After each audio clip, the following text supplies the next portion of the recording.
Stand for a moment of silence as we ponder the importance of our work as we endeavor to do what is best for the students, staff, and the community.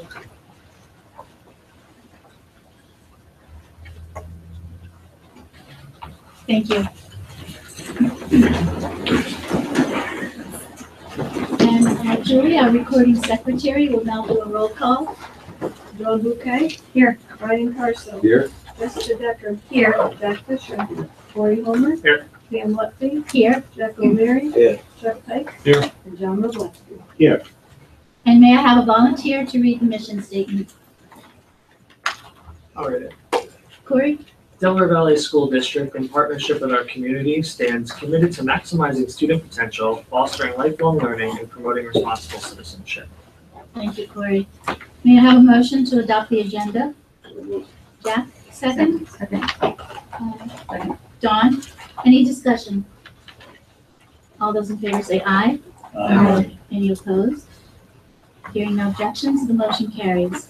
I would like to remind everyone in the public that your comments are welcome throughout. And welcome, it's nice to see some additional faces in the audience. Thank you for coming out tonight. Just put your hand up, tell us your name, and ask to be recognized if you have a comment or a question.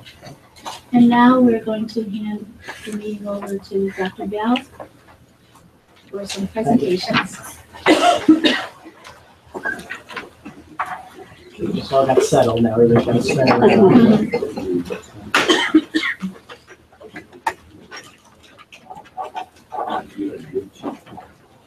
The first thing I want to tell the board is there's a newspaper in front of you.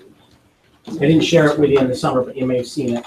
I waited till the fall, so we got back into the swing of things. But every year, the Scranton Times does a grading our schools, a whole pull-out section, and there's one in front of each of you. And what they do every year is they go through and they look at the 37 districts in Northeast PA, and what they're looking to do is see in how many different areas did you exceed the state averages. And then they recognize districts based on the percentage. And in here you'll see there are 4 districts for last year's test data, that 4 districts scored 100%. Abington Heights, Crestwood, Dallas, and Delaware Valley. So we're one of 4 that got the full circle for the 100%. So every measure that they use, whether it's PSSAs, whether it's Keystones, SATs, anything like that, we were above the state average in every single one of them. So 4 districts, and traditionally year in, year out, we're either right there with 100% or we might miss it by 1 exam. A couple of years ago, I think we missed it once on a writing exam. But it's just, it's something for everybody to recognize, everybody to be proud of. And the interesting thing is, of the 4 districts, another thing that the board should be very proud of is of the 4 districts that had 100%, one of them is on strike and one is about to go on strike any day. So we can all just take solace that it's nice to have contracts. It really is, that there's peace and harmony, because there isn't peace and harmony everywhere around the valley, but that's the valley for you. So the next thing I wanted to do is I just wanted to walk you through the annual report. This is our 5th rendition of the annual report. We put this together the first year I got here, and it originally started with about 130 pages. It was 160. Now it's 200 and some pages. It has really grown over time, and the principals, the directors, and all the department heads helped compile all this information. And I'm just going to show you a few things. You have the hard copy in front of you. And then you also have it on a flash drive, so you can take one or both of them home with you tonight if you want. And then what we will do is we just put it up on the website today, so it's up there on the website. If you go to the homepage, there's an A through Z listing of like major categories along the right-hand side of the homepage. And right in there, you'll see annual report. And all the reports for all 5 years are now listed there. And for those of you that have never seen it, it's a wealth of information. It tells you everything about enrollment, test scores, student attendance, staff attendance, number of books in the library, number of books checked out, number of visits to the nurse, number of OSSs, everything you can imagine is there, and it's things that we track over time. Some things you have control of, like performance, but other things you don't have control of, like things like enrollment. But it's good to watch those trends either way. So I'm just going to show you a few pages just to give you a little snippet. we always try to find something that was new that we put on the cover. So we put the new turf here on this side. And of course, here's the king and the queen of the prom. And the reason I did it is that was Matt and Molly, who were our two school board reps last year. They were the student reps. And one was president of the class. The other one was president of student council. That's how they get to be the reps, like Shane is here today. And but they were king and queen. So that's the school board. You should be proud. I don't know what you're doing to these kids, but it worked. I mean, I wonder if the two school board reps have ever been king and queen before. That's a pretty, the odds are really slim. Yeah, no pressure on Shane. Yeah. No pressure going forward, brother.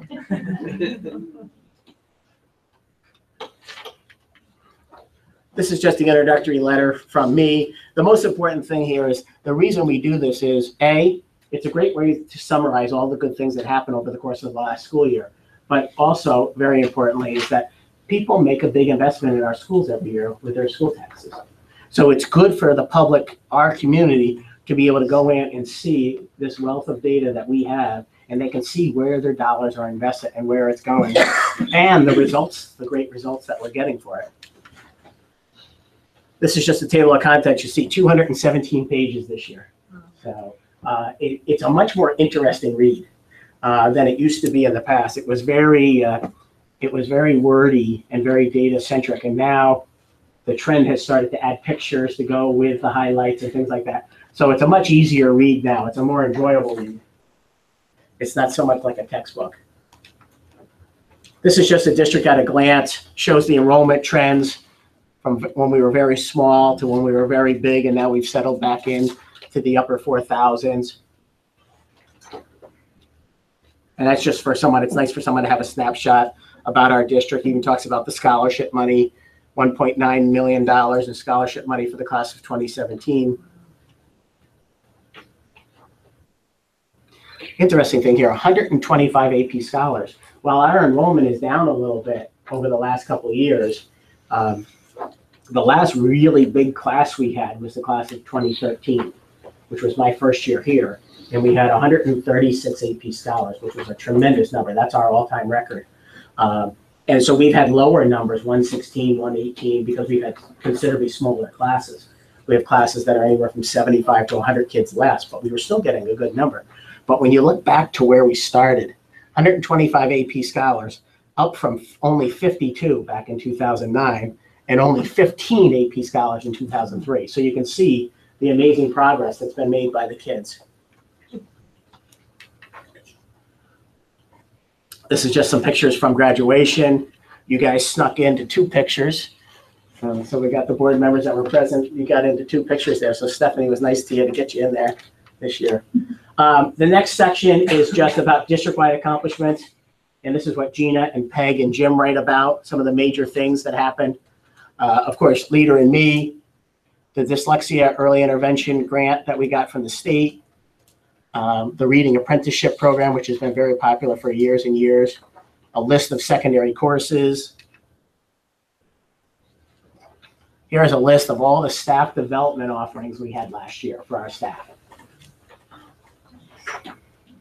And you can see there's such a variety of things, because in order to meet the needs, you have to have a wide variety with all the different subject areas and certification areas. And then this is what a school would look like. This is the first page of highlights for the high school. I'm not going to walk you through all 7 schools, but this is an example. It starts, first thing we talked about was National Merit Scholarship, and then you get the names of the students involved on a nice picture. And then we move on and we move through.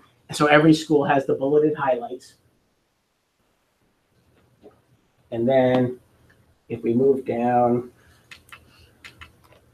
and you'll see how there's many more pictures than there used to be. It's added a lot to it. The buildings have done a nice job. So for each picture, there's a description. It's one of the highlights of the year. And then we get to the scorecard. This is a scorecard. We started this way back in 12-13, our first year together. And we always keep a rolling 3 years. So you always have 3 years to compare things. But there were a couple of things I wanted to just highlight. They reconfigured the SAT. We're now back. The SAT, remember, it used to be just reading and math. Then it went to 3 parts, and a perfect score wasn't a 1600. It was a 2400, and nobody understood it. And we're back to the 1600 again, where you just have the critical reading and the math. But what's interesting is we pride ourselves every year beating the national average and beating the state average. And, but it was very close, in years past. The US average was 1,006 and the state average was 1,003 and ours was 1034. But look at here, now the national average is 1070, Pennsylvania's average is 1073, and this year we got an 1124.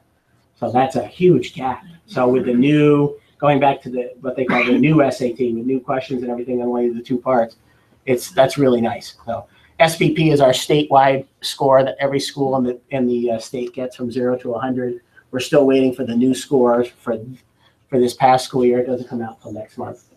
So, but then you'll see data on AP,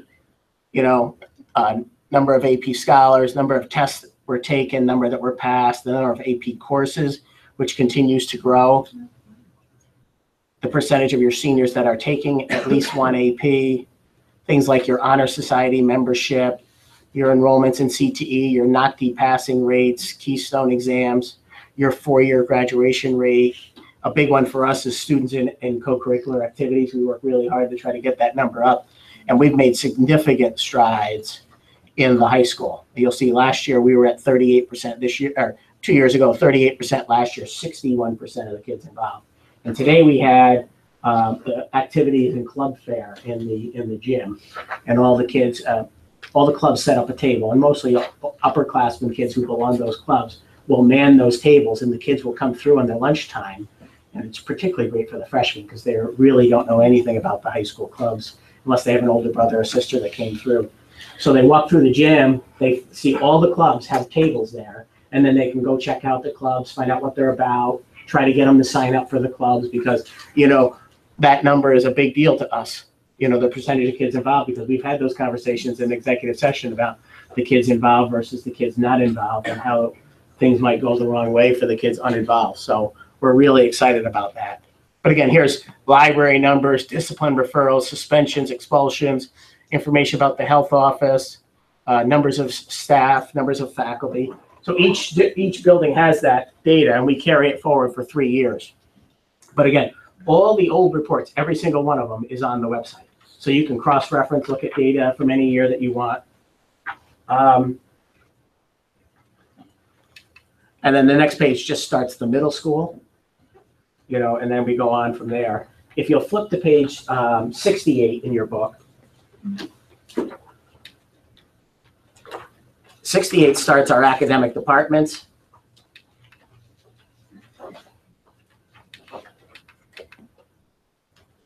I went too far, but I'll give you. And then every academic department, whether it's a 912 department, a 712 department, a 612, or it might even be a K12. Art is the first one, so just as an example, here's some highlights from the elementary level, the middle school level, and high school level. So again, they highlight just like the principals do. And then starting on page 70 is where you'll start to see information about the courses. Every course that we teach in the art department and all kinds of information. The number of kids in the course, the section, the class, or the average class size, the passing rate in the courses for the last 3 years. We've had AP history for a number of years. We added AP studio art.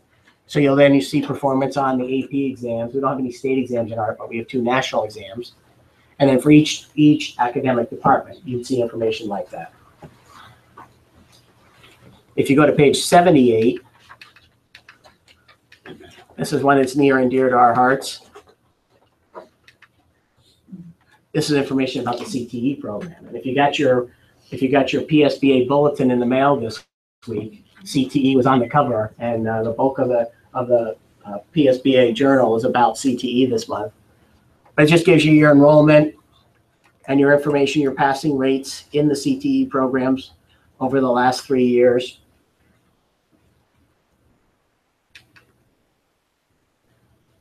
Then here's their performance on the NOCD exams. And then there's highlights from each one of the 8 programs. So if there's a particular program that you're interested in, you can just jump to these pages and you can learn all about some of the highlights of what was done in the classes this year. So that's a look at CTE. If you go to page 179, this would be what we call our academic support departments.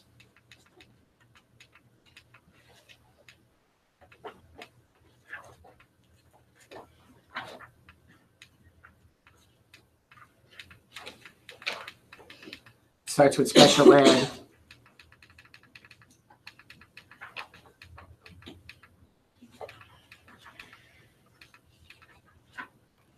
Again, you'll have information about special ed. Right after that is gifted.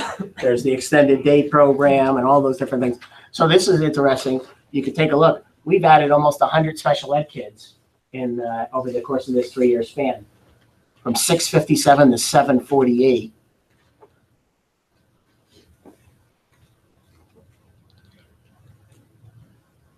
And then the other one that really caught my eye was the number of psychological and educational evaluations at the bottom of that page. And we went from 2 years ago doing initial referrals, 119, to last year, 217. We're up 98 initials. That's a tremendous amount of work for our 3 school psychologists. And then the transfers ebb and flow each year. But when you add them all up, it's been a significant increase in work on our school psychs. Significant. If you go to page 1, and then after academics, or after special ed, there's info on gifted. There's stuff on our extended day program, which we used to call Alt Ed. Information about summer school. Then you get into athletics. They got their highlights and photos, and then there's all the data. Number of boys on the team, number of girls on the team, any accomplishments they had. So all their records are totaled up for fall, winter, and spring. Which these end up being great historical documents that can stay on the web forever, but it's great to have it to reference and not have to go through files in the basement of Shahola to try to find something out. You know, I mean, we have the information. We get to the business department. This slide is on annual revenues, and the blue shows you your local percentage, red is state, and green is federal. We always talk about, you know, the state likes to brag about this, but the reason their numbers are so high is because of PSERS. Because remember, they have to reimburse us 55% of our PSERS contributions. So the only reason they're in the 60s for us is because they made PSERS such a mess. The next one is the expenditure page. This is interesting. This is the increase on expenditures year to year. And then when you take out PSERS, look what happens. We actually had a decrease in expenditures without PSERS, a 2.5% increase, and then another decrease when you take out the contributions to PSERS. There's information about the food service department, our student wellness. This is information from our health offices, from our nurses. This is from the pool. And then this is from all Marvin's departments: transportation, buildings, grounds, maintenance. There's an annual report from the state, or from our police, school police. And then Gina has highlights from technology. And another nice thing I like in this, so it talks about all the things that have been replaced or upgraded.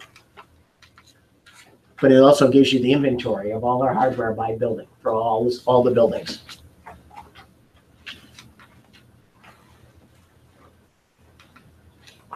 Then here's information in the last 3 years for DV ACE. Of course, the year we had the pool closed, there was a significant drop because the pool wasn't open. And then you'll see it's right back now that the pool's back in action after the construction. So 3,200 people participated in DV ACE last year, 3,261 participants. So that's a great accomplishment. Then there's one page about the foundation, where the major revenues were for the year, what the major expenditures were, and then a pie chart showing you where the money comes from. The biggest driver for revenue for the foundation, now the scoreboard is paid off. So the $25,000 a year that used to come back to the school board every year to pay for the school board, remember the school board paid for the scoreboard and the foundation paid them back every year. Now they finally paid off the scoreboard. So now that 25,000 for the ads on the scoreboard can all go into the foundation so that we can use it for funds. I mean, some of the major things, they do 4 scholarships a year. A few years ago, they gave us $25,000 to help start the marching band. They just gave us $15,000 for the stadium entrance over here, along with the $20,000 that the Milford Madawash Rotary Club gave us. So if anybody says anything about the stadium entrance, the most important thing is that it was totally paid for with donations from the Rotary Club and from the foundation. Because people are bitching about spending money, you can tell this wasn't taxpayer money. These were 2 contributions of significant portions. And then the last page every year is our staffing chart. We had a big jump in the number of 4-hour part-time people. We added some bus monitors, we added some special ed IAs because we're up almost 100 special ed students. So that number jumped significantly from where we had been for a while. The good news is it's not a significant cost driver because it's not full-time with benefits. So one of the things I'll work on for next year is breaking this out in full and part-time, because the part-time is considerably cheaper, obviously. But as we have those growing special ed needs in the class and on the buses, that's where that was. But I'll get that data for you to show you, because the bulk of these 13 are part-timers. So that's it. You have a paper copy of it if you want to take home tonight. You're more than welcome. Paper copy will be in the lobby of every one of the schools, as well as here in the DO.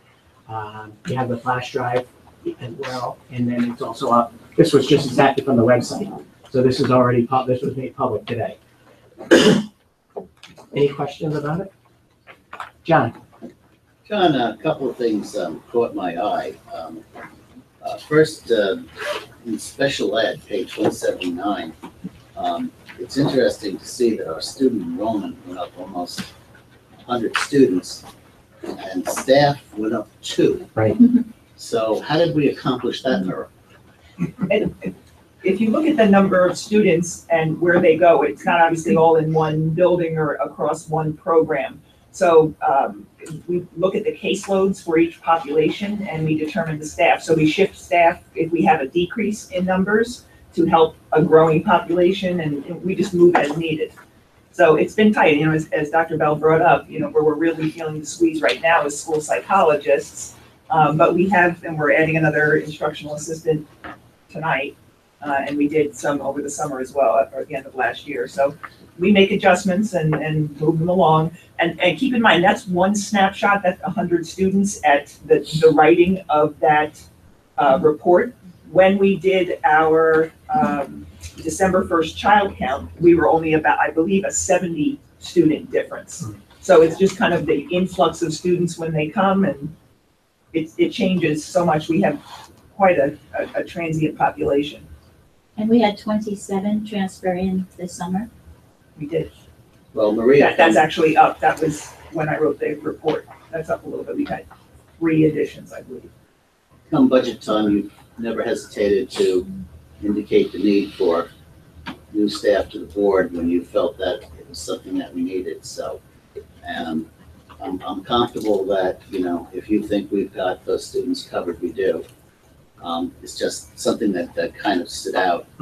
John, another thing, way back to page 17, I'm looking at health office visits. They jumped significantly this year from the high school. 6,500 to 10,000. Do we have sicker kids? Or have we changed our definitions or something? And concussions from 14 to 38. To 38, yeah. Yeah, our concussions jumped significantly this year. Is there a new trend to smash your head against the wall?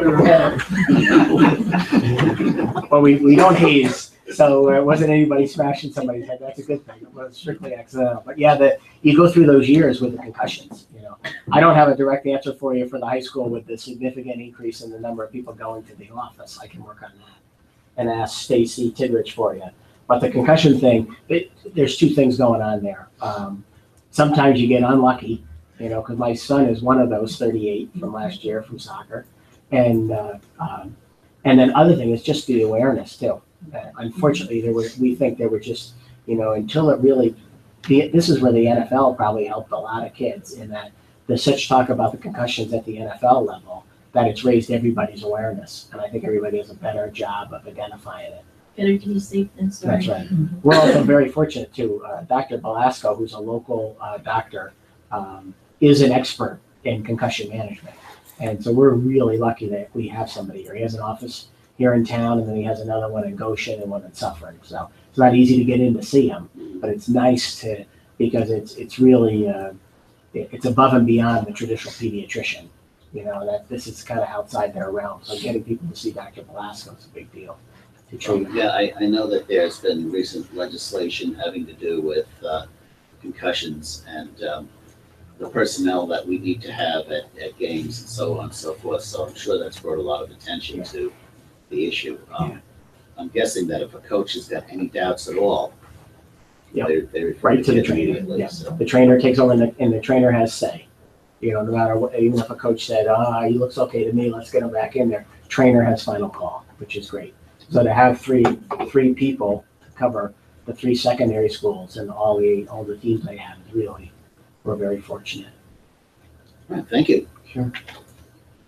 Any other comments? I would just like to offer a special thank you to everyone involved with the compilation of this. This is an amazing document. It's wonderful for us.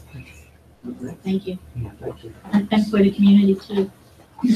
Thank you, everybody. A lot of work went into this. Many hands make for light work, right? Okay, thanks. Thank you.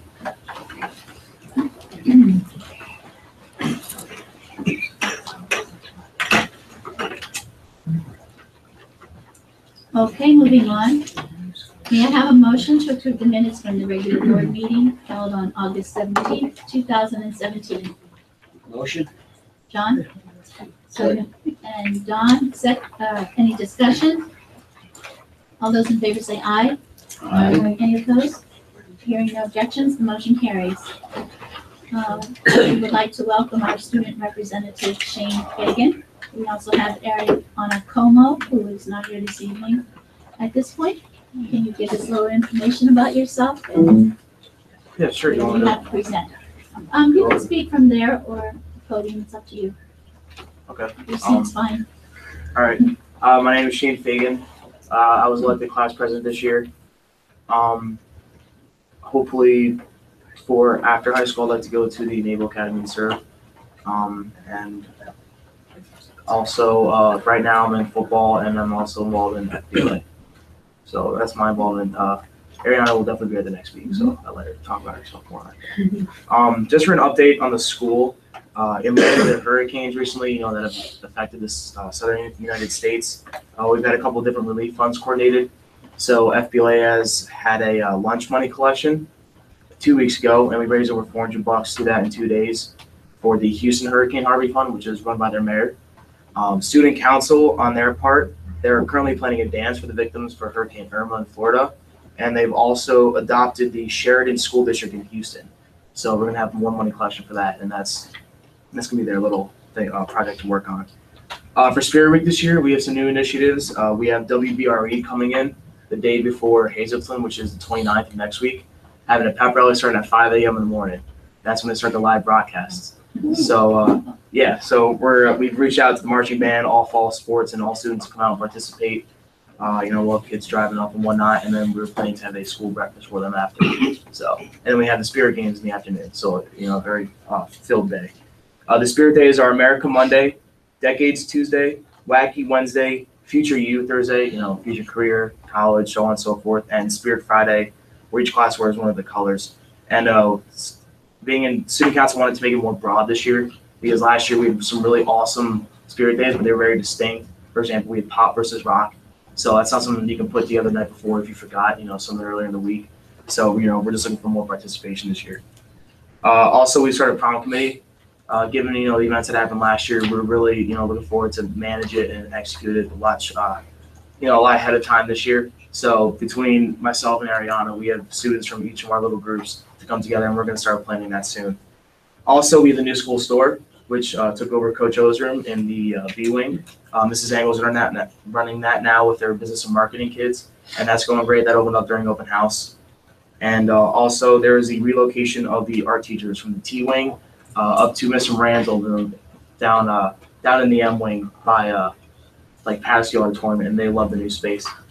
So that's it for me, and thanks for having me for this year's third board. Thank you, and welcome aboard. And I can't wait to see the new store. Yeah, it's awesome. Drop by sometime. Plan shopping, Give me a shopping credit tour. card. I'll put- That looks like life now, John.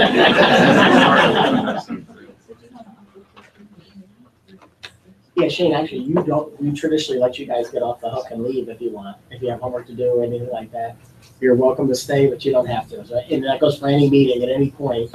We always put you guys up front. That way, if you're swamped, you're always free to escape whenever you want. Okay? Just football film, that's it. Don't say just. Mrs. Olson is here. Shane should know that sometimes these meetings go to like 8:15.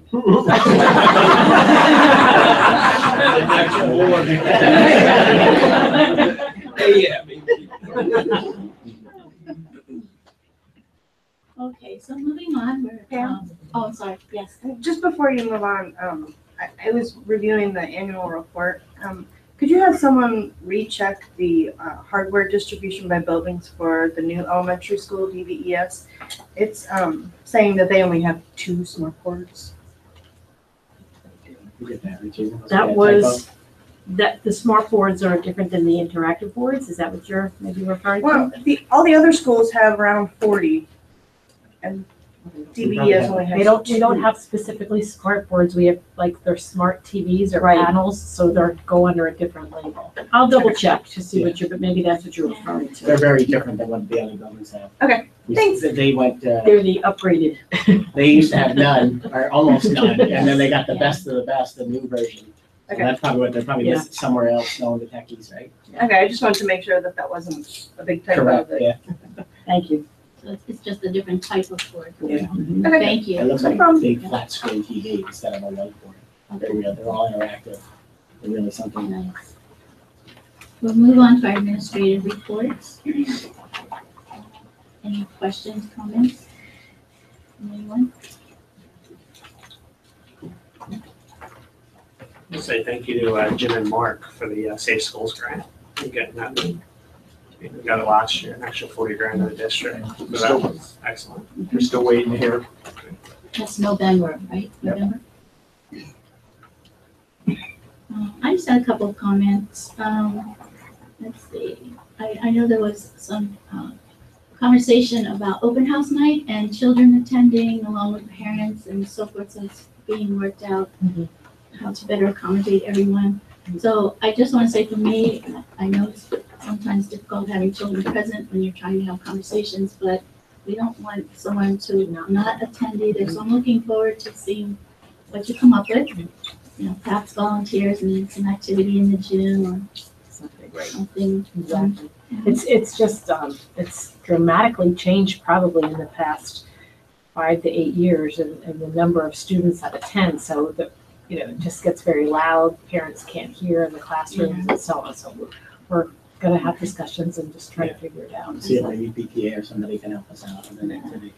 Because one thing, if they're in the room and it's loud, that's one thing, but what is more the norm is like parents go into the class and let them run the halls. And that's worse. That's a safety Yeah, concern too. and this place is Yeah. loud too. And also, Maria, the handout that was shared with all staff members regarding the Suicide prevention? yes, at some point we could see that. Sure. The board.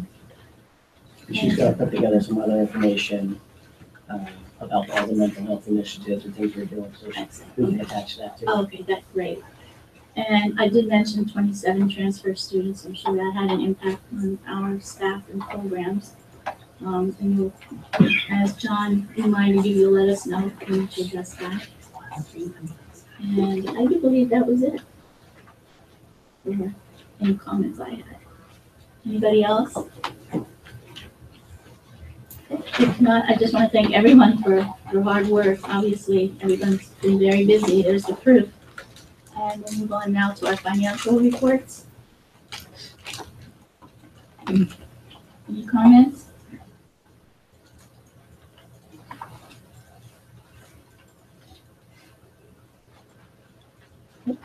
Hearing none. Superintendent's report. Okay, thank you. First of all, we've had a really, really good first 4 weeks, knock on wood. So thanks to everybody, because everybody worked so hard prepping for opening day, and then those first couple of weeks can be chaotic, and they really were not at all this year. So that's kudos to everybody on the staff. Special events coming up. I just want to remind you, next Saturday is the Warrior Fest from 10:30 to 3:30. And then the homecoming football game is at 3:30, and we reserve a section of seats. So if you do come that day, we have our normal board parking here by the DO. But we also reserve a section of seats at the homecoming game for the Hall of Fame people that are being inducted, the Hall of Fame committee, and for board members right on the 50-yard line. So if you want to come, there'll be a section that you'll see will be taped off. You're welcome to sit there. And that's a 3:30 game. And then on Sunday is the Hall of Fame dinner over at High Point Country Club. So Pam had said she's able to go. A couple of people said they couldn't, but if anybody wants to go, just let me know and I'll get you a ticket for that. And again, that's Sunday the 1st. The state budget, just as a review, the state budget is due in July. It's due July 1st, and way back in early July, they did do the expenditure side of the budget. They figured out how much money they wanted to spend, but they didn't figure out how they wanted to pay for it. So since July, the legislature has been going back and forth trying to figure out how to pay for it. The House came up with a plan last Monday. They thought they had this great plan, and then they never even brought it up for a vote because they realized they didn't have enough votes for it. So then they quickly whipped together a second plan, and they passed it. They sent it to the Senate, and the Senate killed it. The Senate didn't like it.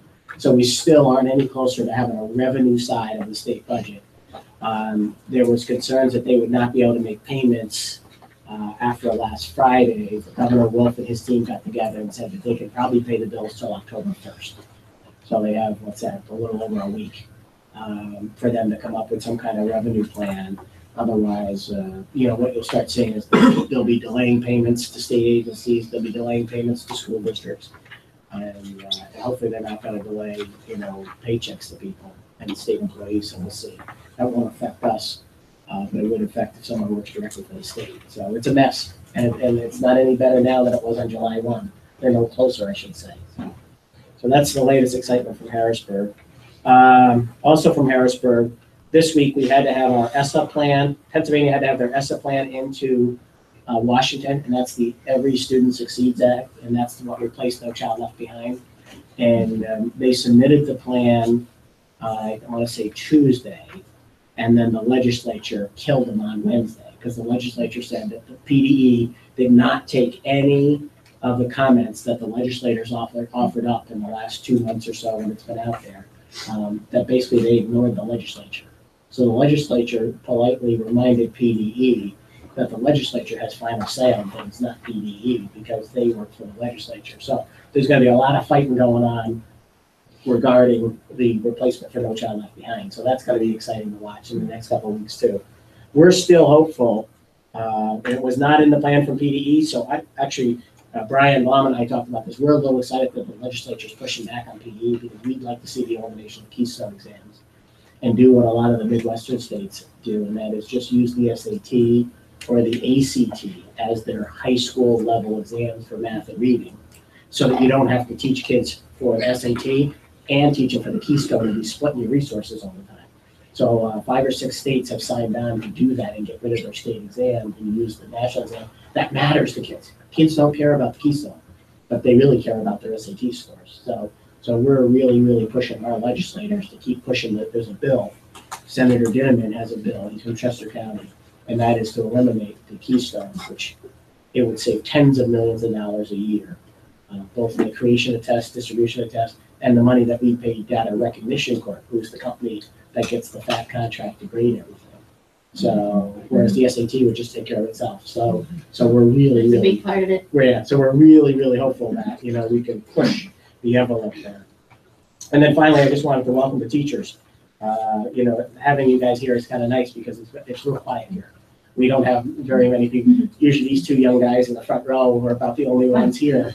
And Well, can the keep looking teachers at- identify themselves? Who are the teachers? Why don't you just stand up? Raise your hand. Why don't you just tell, why There's teachers out there. don't we go one at a time? Just tell us who you are and what you're teaching and what building, because it's nice for the board to get to see, put names and faces. Who wants to start? Who's over, where are we? Where do we start? Does that mean I'm up Ashley, you go first. Okay, I'm Ashley Spears. I teach special ed in the high school. Hi, I'm Kayla Trost. I teach math in the middle school. Lynette Boosley, I teach special ed in the high school. Tim Pulaski, I teach English at the high school.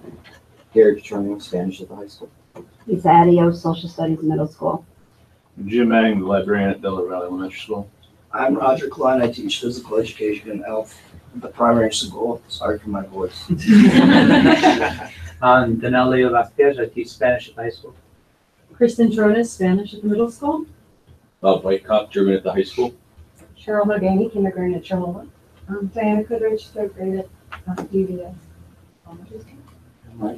Marty Green, fourth grade DDES. English, math, You name it. reading, walking.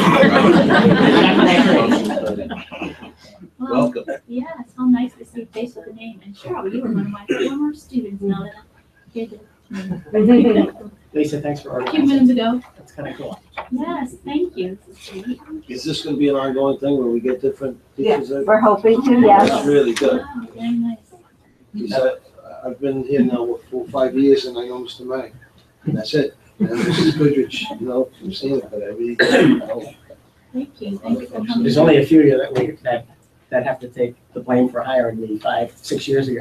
But I remember sitting in the audience and I was the only person out there without the red shirt. Because remember, you didn't have contracts then. So I was in sea of red that night. So, That's good. Thanks for coming.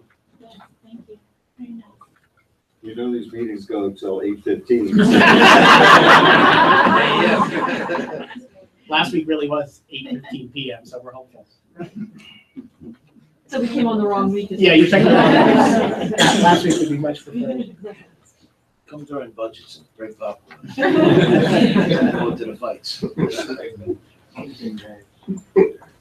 Before we move on, I just wanted to mention, it kind of goes a little hand in hand with John's report. Bill had some important information on Bill Hessling in his report, and especially hospital funding and different things. So thank you. We'll be following that information. Yes. Just one thing, I guess obvious bullet point, but to add to what Dr. Bellis about his presentations a few meetings ago. I talked to the lawmakers around from the area, Representatives Piper and Brown and Senator Baker, and they all said that they're bogged down with this budget. That's why they haven't addressed it. Obviously, why they haven't addressed the school tax alternatives. Right. Now, one of There's no movement. No, and I think they're banking now that in order to get enough votes to make something happen, it will require a constitutional change on election day, because what they want to do right now, just to give you a quick version. Right now, there's only authority under the state constitution to give farmsteads and homesteads a 50% tax reduction, but not 100% tax reduction. And one of the things that when we lobbied, why we thought SB and HB 76 were not good bills, because it got rid of property taxes to the big corporations like the Walmarts and the Home Depots, and it also got rid of property taxes for people that are from out of state and have second homes. With a constitutional change, then they could change it that primary homesteads and farmsteads could go up to 100% reduction, but not everybody would get 100%. So if you have an investment property in Matamoros and you live in Milford, you'd only get it on your primary home in Milford. You wouldn't get it on an investment house in Matamoros or vice versa. But right now, there's nothing that allows in the law that allows them to differentiate. So in that SB 76 or HB 76, everybody, there would either be property taxes for everybody or no property tax for everybody. So now they're trying to work it so that it would be a fairer system. So that'll be the next thing down the pike, is how does it vote on election day for our constitutional changes? Senator Scavell has talked about that repeatedly. Right. Because they got the pushback about giving everybody no property taxes. And they said, no, what if we focus on primary Homestead and Farmstead, and so well, we can't do that without a constitutional convention. So that's probably their next step. One question, was it, any, just off-beat sports question, any reason behind the unusual time for homecoming next Saturday, 3:30 on the Saturday? It's usually always at 4. We moved it up a Oh, really? little bit. We moved it up a half an hour so we could. The dance starts in the The evening. dance starts at 7, and all the girls, It always and overlaps. more so than the boys, but all the girls used to leave at the end of the third quarter because they had to go home, take a shower, put their dresses on, and do their hair. So they never saw the game. And we've had some barn burner games, and they've missed the end of it, you know. And all the football players usually got to the dance late too, because there are times where the game's just finishing at 7. So by the time they get in and shower, so it used to always be 4. We made it 3:30. We try to create some slack. So it was on Saturday? Those girls. Yeah. Yeah, because that's the one game we do on Saturday to try to draw people from the community to come, and we tend to have more community people come to a Saturday, whereas more kids come on Friday night. If it was up to our police, we'd have all our games on Saturday, because then they have more adults and less kids running around. Hazelton. Yep. 35-0 last year. Oh, you remember that? Oh, yeah. Painfully. Good one. I sat through it. Good, but long. Thank you. Okay, may I have a motion to accept the treasurer's report? So, Jeff? Second. Jessica? Any discussion? All those in favor say aye. Aye. Any opposed? Hearing no objections, the motion carries. May I now have a motion to accept the bills for payment, which include the general fund, cafeteria fund, and capital reserve fund? motion? John and Jack, any discussion? All those in favor say aye. Aye. Any opposed? Hearing no objections, the motion carries. May I have a motion to approve personal items including resignations, appointments, change of status, and change of salary? So, Jack? And Corey, any discussion? All those in favor say aye. Any opposed? Hearing no objections, the motion carries. May I have a motion to approve all the additional volunteers for the attachment that you had time to review? so moved. Jack? Second. And Chuck. All those in favor say aye. Any opposed? Hearing no objections, the motion carries. May I have a motion for the approval of Ashley Spears, and it's so nice to see a face with a name, to work with Erin Weston to complete her secondary practicum for the University of Scranton from September 11th, 2017 through December 10th, 2017. Motion? Second. John and Don, any discussion? Yeah, it's pretty nice. I had no idea what that was that you were doing. I have to ask her in the work session, so it's, I love to see people try to advance themselves and do it. Thanks, good luck with it. Thank you. Very good. Thank you, Jack. All those in favor say aye. Any opposed? Hearing no objections, the motion carries. And at this point, what did we decide? We're going to offer to the board to take a look at the comments from the PSBA candidates. It's up to you, or if you just want to vote on me. Do you want to take a few minutes to hear their comments? I think we should probably. We're not going to meet the 8:05 if we do that, Jack. Okay. I'm voting whatever way you're voting, right? So, Well, I did offer to go first, but I think it is important to maybe just hear their comments. Dylan, you want to pull that up, please? Pam, I was impressed by David as president-elect. David Hutchison.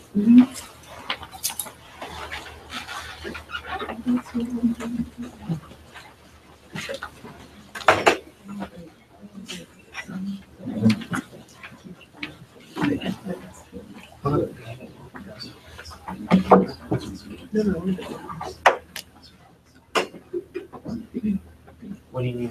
If we can look at the president. Because yeah, that's good. You can see David Hutchinson's from State College, and Otto is from UON. You want to watch the, is it a video? Is that what it is? It's a quick, Quick it's statement. a, Can you click on David's?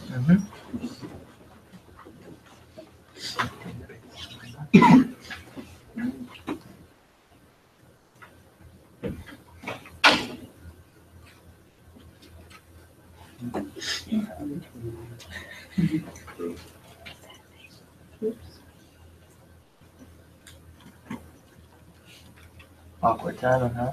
We're not stressed, we know what you're doing.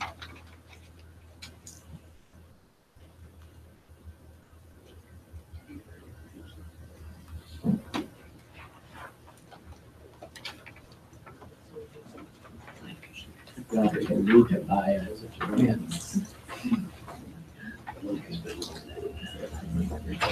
You wanna just read his bio? Make it a little larger. There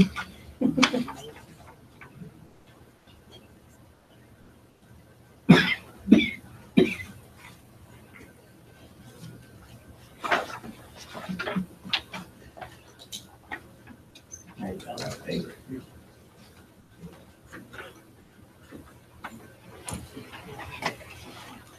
I do have it on my phone if there's a way to connect it.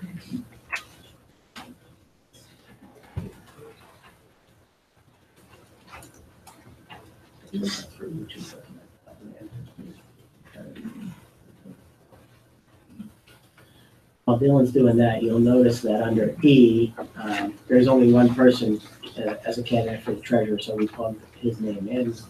And under F, there are 2 seats on the insurance trust, and there are only 2 people running, so we plugged both their names in, so those 2 are easy.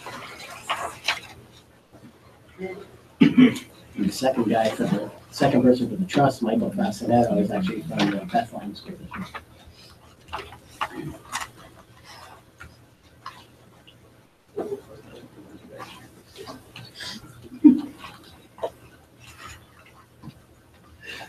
Yeah, that's probably it.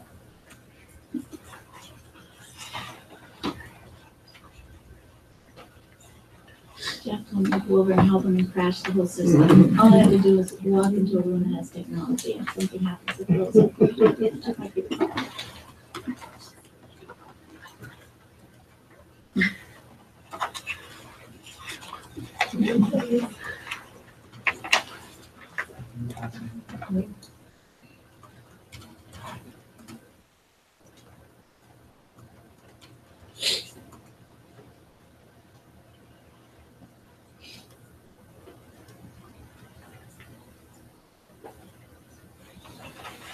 Beautiful.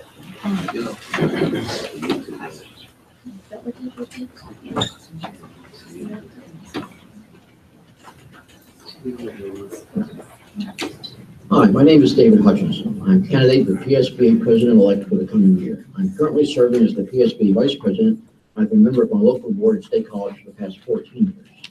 I'm also chair of the Public Issues Forum of Center County, which provides opportunities for citizens to have meaningful conversations on complex, controversial issues and to work towards finding common ground.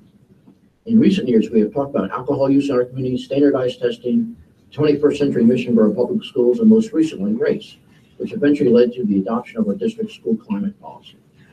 I see PSBA as having 2 essential roles. Our first is to provide training and support for the 4,500 school board members of the Commonwealth. As you all know, the role of a school board member is highly complex, and there are few who understand how truly complex it is. We hope to continue to improve and expand that service to you. Our other main role is to be an advocate for quality public education. Part of that role is to make our voices heard in Harrisburg and to encourage legislative solutions that are in the best interest of our schools, students, teachers, and communities. As a nonpartisan organization, and because our members understand how decisions that are made at the state and national level impact local schools and their students, PSBA is uniquely positioned to do that. PSBA can and should be the chief educator in the state of Pennsylvania on issues that affect public education. I also believe that PSBA has the opportunity to show the public how education is changing. Education in the second decade of the 21st century is not what it was when you and I were in school. Unless you have children currently in school or you're a school board member, your mental image of the classroom is probably what you experienced when you were there. 40 years ago, you could have had a middle-class life with just the ability to read and follow instructions. Those jobs now pay minimum wage to the extent that they exist at all. 40 years ago, it was still possible to get by even if you are functionally illiterate in math. How many people do you know who are still willing to admit, I'm not a math person? That is not the world we live in today.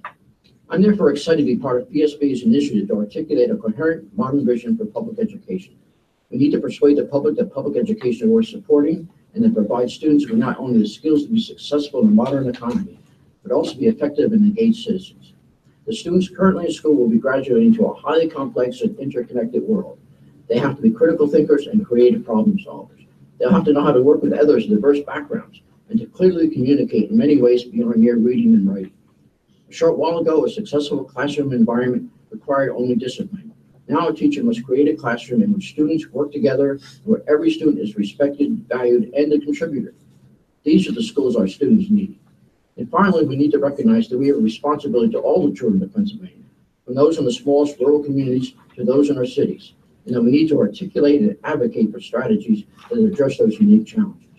PSBA can and should be at the forefront of that effort. I thank you for your time and for your consideration.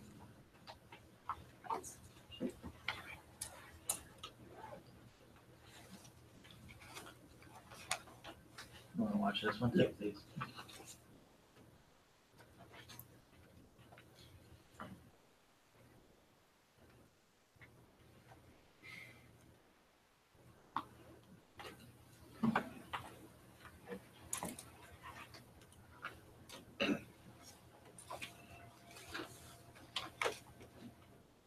Good afternoon. I am Otto Voigt, and I'm asking for your vote to be your next president-elect. Being president-elect and subsequently president is all about leadership, character, and integrity. In my lifetime, I have served on the governing board as treasurer and chair of the finance committee for the past 4 years, where we established policies for good fiscal governance, which will last for years to come. I have served as president of our local school board during the financial crisis and again this year. I'm vice chairman of the Pennsylvania School District Liquid Asset Fund, where we have successfully, though painfully, navigated through a low interest rate environment. Served as president of an international dental and cosmetic manufacturing company, partner and CFO in a software development company that still operates today. I'm a former military officer and commander with the 101st Airborne Division and a Desert Storm veteran. Last year, I ran for Pennsylvania State Treasurer, where I became friends with many legislators on both sides of the aisle, and I've had the opportunity of meeting many of you. My vision is simple. We must all stand together to support public education because the forces against us are strong. We must be united in our cause. Our children are depending on it. I seek to promote advocacy for public education on the Hill. Huge strides have been taken to this end, and I compliment Nathan Maines for the great job he is doing as executive director. 2019 will be a big year for PSBA. We will be celebrating our 125th anniversary. We are the oldest school board association in this country. Also in 2019, we'll be hosting the NSBA convention in Philadelphia. We will need a good ambassador to represent Pennsylvania. I seek to be that ambassador, your representative, as your next president. We will seek to increase alternative revenues from endorsements and branding, which will allow us to reduce or even eliminate dues from our members. Wouldn't that be great? We must seek to create a think tank for public education. PSBA must be known as the go-to organization for anything related to public education. We're going to create more member involvement to engage every member district, IU, and boards of higher education to ensure that public education continues to provide a good education for everyone, and where there's fair funding for every district, so that every child can succeed and be a productive member of society, and who will then be a lifelong learner. Can I count on your support? I'm asking for your vote to be your next PSBA president-elect. Thank you.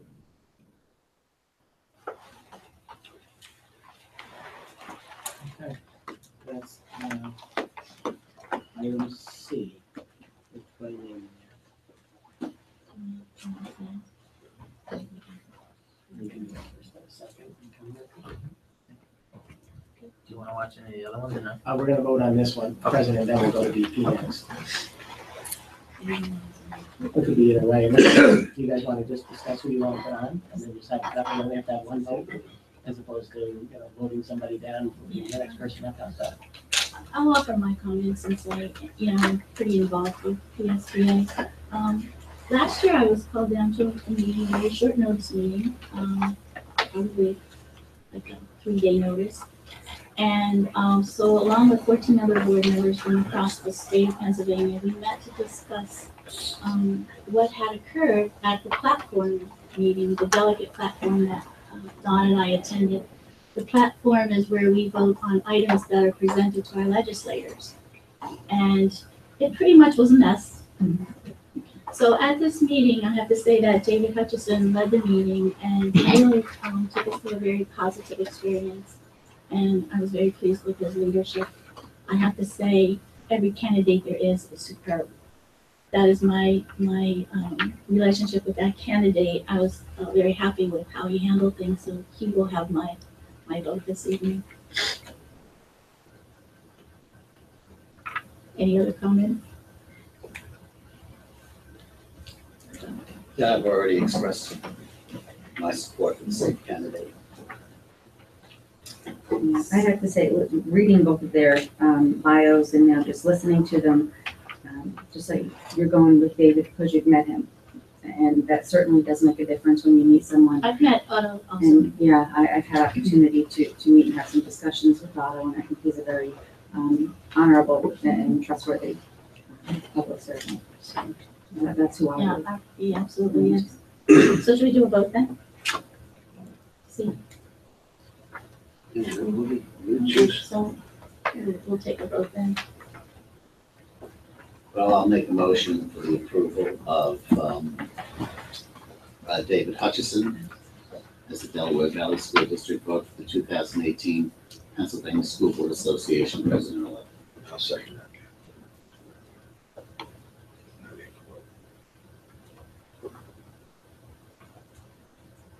Okay. John Robleski, Yes. Chuck Fink, Yes. Jack O'Leary, Yes. Pam Lutfi, Yes. Corey Holmer, Yes. Jack Fisher, Yes.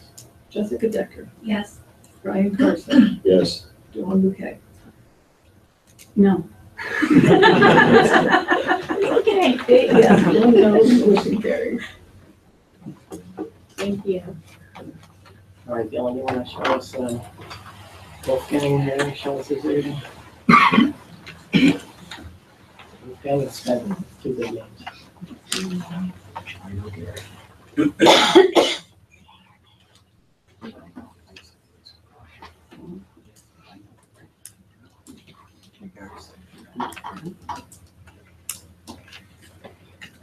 Hi, my name is Eric Wolfgang, and I wish to become the next vice president of this fine organization. I've been a member of the Central York School District for the past 18 years and board president for 10 of those years. I grew up in York City, graduated from the York County School of Technology, and went on to receive my electrical engineering technology degree from Penn State. I've been married to my wife Sherry for 37 years, and I have 2 grown children, both Central graduates. My oldest grandson will be entering 1st grade next year, also in the Central York School District. I've been involved in numerous PSBA offerings over the years, having obtained Master School Board member status, as well as PSBA Fellow. I'm currently in my 1st year on the PSBA Governing Board as the Central Region at-large representative, and just completed my 2nd year as the Bylaws Chair. My long-term vision for PSBA is simply to continue to build upon the organizational excellence for which we have come to be known. It is important to provide strategic planning for future needs of the organization, as well as establish direction so that future leaders have a clear roadmap for PSBA. We have to continue to be at the forefront of the ever-changing public educational landscape in order to serve all our member needs as well as the students we represent. PSBA must maintain and expand our legislative advocacy efforts in order to effect necessary change. My vision is for increased involvement by more members, which will serve to strengthen the overall organization. We have to be active partners when legislation is being considered, as well as work to write legislation and find willing partners in the General Assembly to sponsor that legislation. The challenge for the officers and governing board is to listen intently and consider all the various viewpoints of our membership while working together to build consensus. With input from the executive director, we must continue to look forward to maintain an organization which is responsive to the members' needs, while attempting to anticipate what challenges will be forthcoming in public education. Public education will continue to be under attack from those who feel it can be done better through charter and cyber charter for-profit corporations. Public education is a cornerstone of our democracy and therefore should never be looked at simply in dollars and cents, but rather from the standpoint of a moral and ethical obligation to the future citizens of our Commonwealth. This challenge can only be met by continuing to demand a level playing field whereby all educational providers work under the same rules and regulations. In addition, the traditional public education setting needs to evolve using 21st century technologies in order to enhance and improve the individual education of each and every student. The pace at which we change must become more urgent in order to adequately teach and prepare our students for their futures, ensuring the success of our great nation. In closing, I wish to thank you for the opportunity to be elected as the next Vice President. My role will be to serve you, our members, in helping chart the course for PSBA into the future. I fully realize the importance of such a position and promise to fulfill this position to the best of my ability. One other candidate.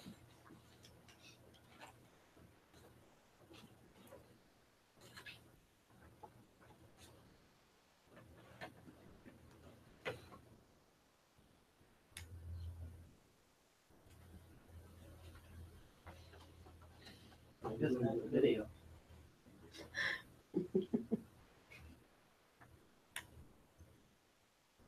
Invites everybody to his tailgate at Penn I State. know, I- I think he's trying to have 5 votes.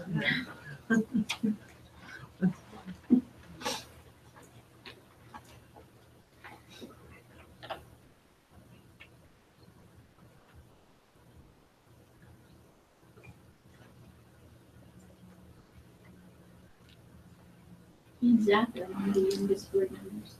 2 youngest. Veterans.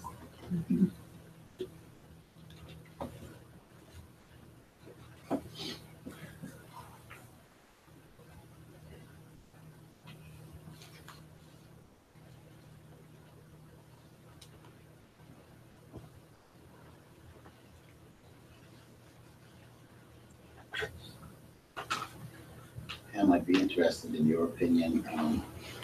I went through the statements of home. And Mr. Smedley, I thought was impressive. So if I had to pick one, that's the direction I would go in, but I'd love to hear what other people. Not knowing either of them personally, I agree with you, John, because he talks about pension reform. And so he's very involved with cyber school reform. Yeah, and those are things that we And desperately need. yeah, and John, he's my choice, and he's local, and it's always nice to have someone from our area who could maybe help up there and talk to. So may I have a motion from someone and we'll put his name up? I'll make a motion. Okay. Second. So we have a motion for Gary Smedley for Vice President. Julie? Joel Bouquet, Yes. Brian Carso, Yes. Jessica Decker, Yes. Jack Fisher, Yes. Corey Homer, Yes. Dave Lutfing, Yes. Jack O'Leary, Yes. Chuck Pike, Yes. John Robleski. Yes. 9 yes, motion carries. Thank you, everyone. I have to say that I really appreciate you taking the time for this. This is what PSBA wants to see. At one time, the way officers were elected was we would go to the conference, PSBA conference in October, and various candidates would be walking around, and you may meet them, you may not. And then there was a time for voting, and some members went to vote and some did not. So this is a much more involved, comprehensive approach to it. And I think this was one of the things that Nathan Maines did put into effect, and I think it was a very smart thing to do. And it'd be interesting to see what happens with the other 500 school districts, what their choices are. Thank you very much.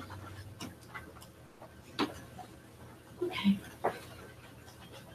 So we're gonna move on. May I have a motion to approve Mike Gossard as the Delaware Valley School District vote for the 2018 Pennsylvania School Boards Association Treasurer for a 3-year term, and he is unopposed. So moved. Jack? Second. Jessica, any discussion? All those in favor say aye. Aye. Any opposed? Hearing no objections, the motion carries. May I now have a motion to approve the Pennsylvania School Boards Association Insurance Trust Trustees?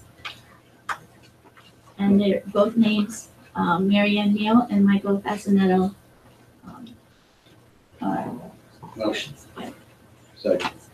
John and Jack. Any discussion? All those in favor say aye. Aye. Any opposed? Hearing no objections, the motion carries. Thank you, everyone. I'd like to now make a note that the minutes, in the minutes for the following board policies, which are under review. And just in case there are any questions in the audience, I will name the policies which are in review. Enrollment in the district, admission of students, immunization and communicable diseases, attendance, fiscal objectives, budget planning, budget preparation, budget adoption, tax levy, tax collection, tuition income, bank accounts, purchase subjects to bid quotation, purchases not budgeted, cooperative purchasing, payroll authorization, payroll deductions, payment of bills, pay cash, student activity funds, district audit, local taxpayer bill of rights, GASB statement, and fund balance. So they're still under review. If you have any comments or questions, there's still time before. And if there are others, if there are any that you want to work on some more, because you've had some time to read it, or maybe you'll have some time between now, just let us know and we'll put them on the agenda for the work session in October so we can work more on them. I'd like to revisit the attendance and immunization policies. I was just gonna, those are the most involved. Yeah. So I got a few comments on the attendance. Okay. I left here last week and I really didn't know what my wife does with my children. So I went home and I said to her, I should have really never talked to your wife about these things. I said, well, listen, Debbie, when the kids are out sick, you have to call the school and send in a note. And she told me that she does that really loudly. She does that all the time. It's like, it seemed like, I don't know, she got defensive, like I was accusing her. She never do things like that. And all of a sudden, my phone starts ringing and I'm getting messages all throughout the week about this policy. The parents were getting calls on them. And I tried to explain to them one-on-one why you were getting a call, why this was important, how we're having staff running around chasing down absentee notes. And everybody felt the same way, that they were being accused. Everybody seemed to get very defensive about this. So I finally just put it out on social media, what it was about. And it wasn't really us, that were just trying to do this and that we needed people's help. And once I asked people for their help, I seemed to get less resistance. But the one overwhelming question that I want to ask you, because I said I would, is when my daughters are out sick, I'll get a call at like 7 o'clock at night, a robocall that my daughter wasn't in school today. And everybody, now I understand with Power School, which is a great thing, you get the updates right away. So you know if your child's not in school. But why are the robocalls so late? Because it seems a lot of people ask that question and I didn't have an answer. So late at 7 p.m.? Well, you know, say my daughter's been missing. The number one thing that you get is my child could have been missing all day long, but I didn't get a call till 7 o'clock at night. Now, if you signed up in the Power School, you get an immediate notification within 30 minutes. Your child's not there, so you know. The attendance call isn't really, it's more to remind you to send in an absence note. It's not really about reporting a matter of truancy. It's really, it's just a reminder your child was absent today. And for some of the high school kids, if they skipped a period or something like that, it would let the parents know. But on the elementary level, if a child was absent, or, you know, you would know that. I mean, if the child was absent and we didn't know where they were, you would get that call from the principal or the guidance counselor immediately. That wouldn't be something that, you know, if the child was supposed to be in school that day or something, and, you know. And the reason they called it for secondary purposes, the reason that goes home at night, is that if a kid did skip school, we're afraid if we sent the message earlier, they would delete it. Delete it. Power School seems to really solve all the problems. Yeah. So we see how it works. Yeah.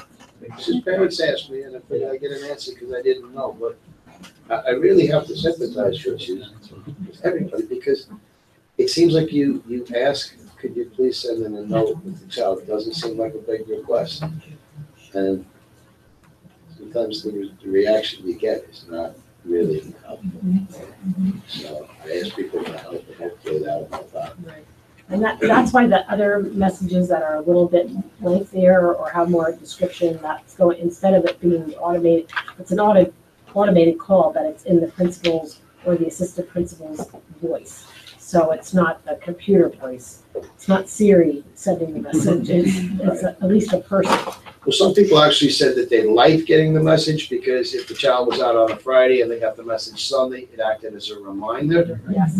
But then there was parents too that said, oh, well, I really like that reminder idea, and I have 10 days to send it in, which is, you said you liked the reminder so that you wouldn't forget, and now you're going to extend it out 10 days. You know, so good luck. Thanks for the answer. I can tell folks my answer, but good luck.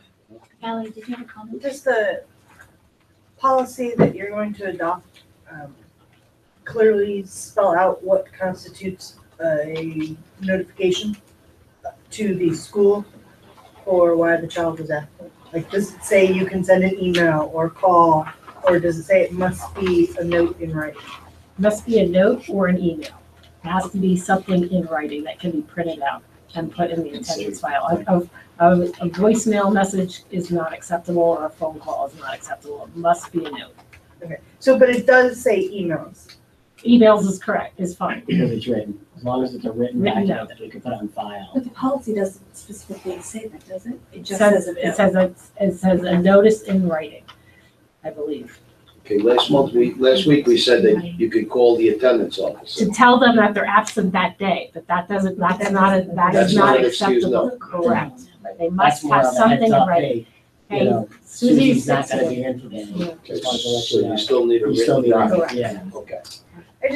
My question stems because I know I sent an email last year saying my student will be out, and it still came back as an unexcused absence that I didn't notice until we started school this year, which to me, it doesn't really matter. He was in school, 179 days, so I'm not worried about it, but Yeah, if in I Power sent School, I sent an email and it still came back as unexcused. so if in Power School, you don't see a change from unexcused to excused, just call the secretary in the building, that's all.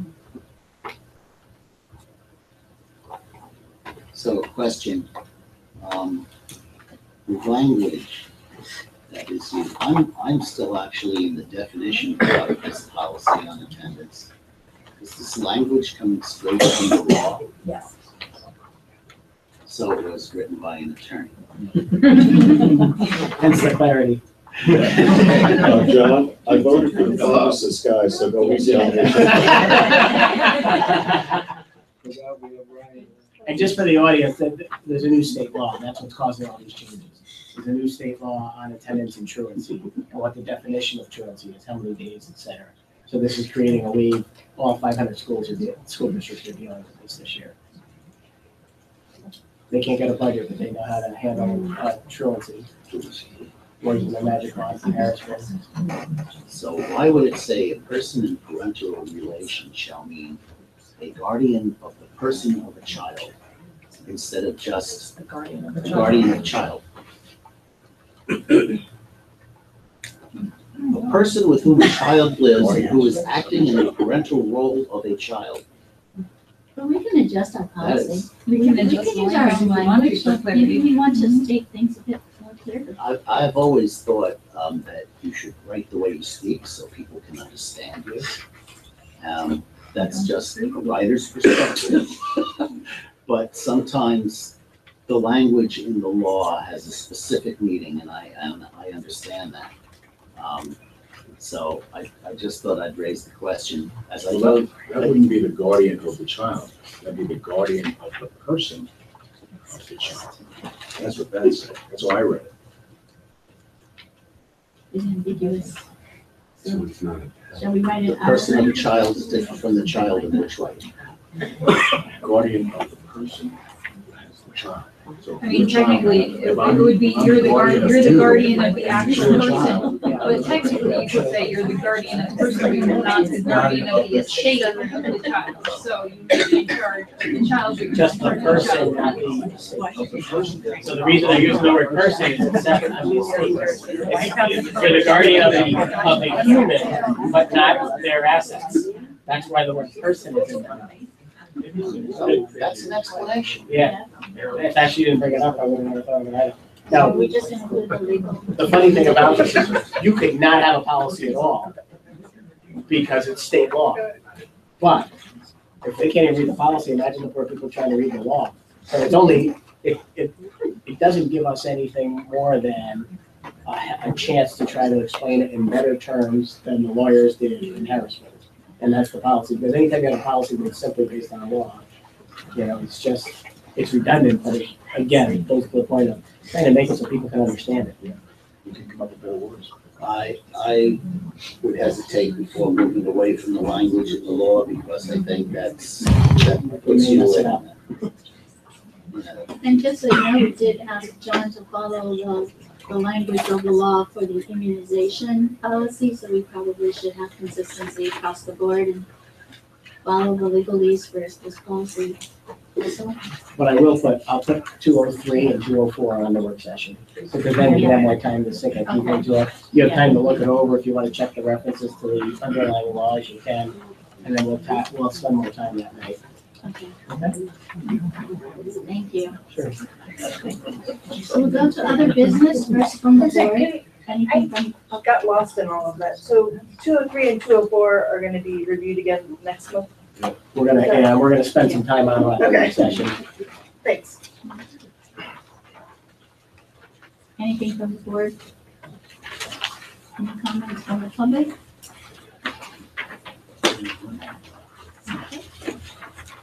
Our next meeting, so our work session will be here in the administrative office on October 12th at 7:00 PM. And our public meeting will be at the Delaware Valley Elementary School in Matamoros, And just, in the library at 7:00. and note that it's the 26th, which is the fourth Thursday, not the third Thursday like we normally do. And the reason being is that the third week is the PSBA conference in Hershey. We've been doing this for a couple of years. So the board members can go down to the conference and not miss a board meeting. 26. So instead of 12 and 19 like normal, it's 12 and 26. The workshop this evening. Yes. We have a motion to adjourn the meeting and to move into executive session to discuss litigation and personnel. Jack and Jessica, all those in favor say aye. Aye. Any opposed? Hearing no objections, motion carries. No, we're-